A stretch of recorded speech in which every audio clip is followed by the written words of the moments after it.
What is happening, guys? Martin is back again. You know where we are, so let's get into it. So guys, I'm touching base with you in respect of this alternative, which again I purchased on eBay. It was recommended by a friend.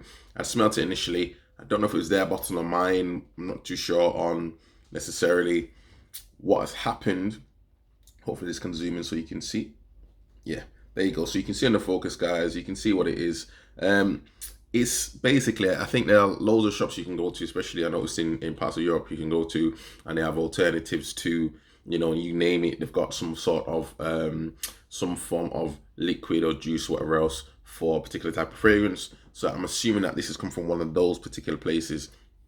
Now for me, guys, again, Baccarat Rouge, for those that know, expensive fragrance, 70 mils, £200 in the UK, which is a lot of money.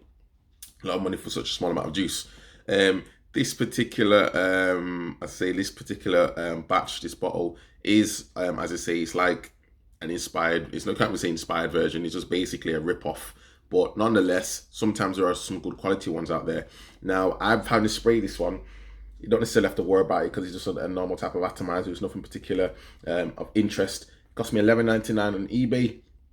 And again, don't get me wrong, I'm not expecting the level of quality that I would expect from Baccarat Rouge, but I've sprayed this one now. And again, just a quick comparison. The Mancera version of Instant Crush, which I've talked about in a previous video, if you want to look at that, go and check out the previous video. That's a level of quality that I don't think can be matched. Obviously, you're spending £120 and you're spending $11.99, two completely different things. Ultimately, guys, for me, this one, it seems quite alcoholic as well. If Zara put this one out, I would accept it. But at the same time, it just smells a little bit weak. It's not necessarily got any real quality of ingredients.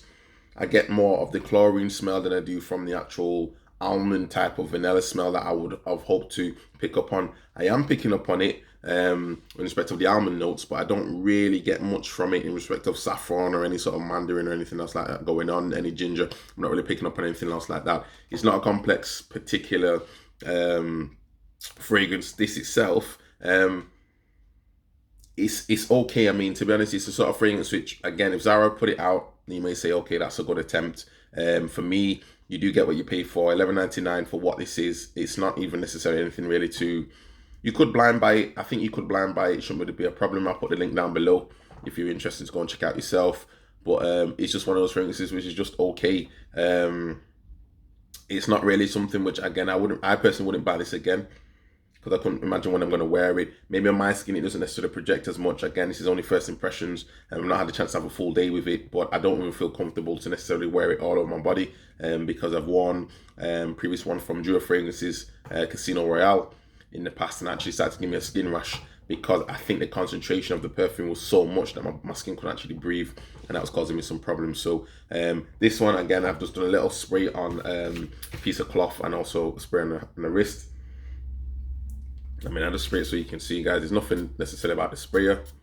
It's just a normal atomizer. That's not the most important thing for these type of fragrances. But yeah, it just opens with the chlorine smell. As I say, the dry down just smells a little bit like slightly almond, slight vanilla, but it's very faint. And one thing I noticed about the Mancera, or even obviously the original Baccarat Rouge, you do get this like creaminess, you do get this thickness when it comes to the actual scent, density when it comes to the scent, and you get a level of complexity. This is just very sort of thin.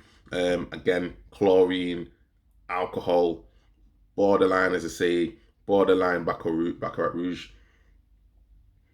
Not really much more to say. So ultimately, guys, have a go if you want to go. Have a go. If you never smelled Baccarat Rouge before, you want to get a bit of an idea, go and get a tester. If you don't want to get a tester, you want to have a go on this one, go and get a go on this one. Can't really lose much for $11.99, but it's just one of those things that, guys, that when you're used to fragrances, you're quite happy and comfortable with maybe spending a little bit of money to invest in a fragrance. I would say probably don't waste your time on this one. But at the same time, who knows, guys? Maybe I'll sell this one on eBay for like half the price just to get rid of it. But it's okay, guys. It's all right, but I just wouldn't necessarily go too crazy for it. But I thought I'd test it out. As I say, it was recommended by a friend. I tested it out. I've smelled their one. Their one seemed to smell actually okay, but maybe for me, I just need a bit more time with this one. But I'll let you know, guys, 8 hours later if it's even worth doing it. If it's not worth doing it, I'm just not going to bother. And at that point, you can just assume that it's not worth the time. Ciao.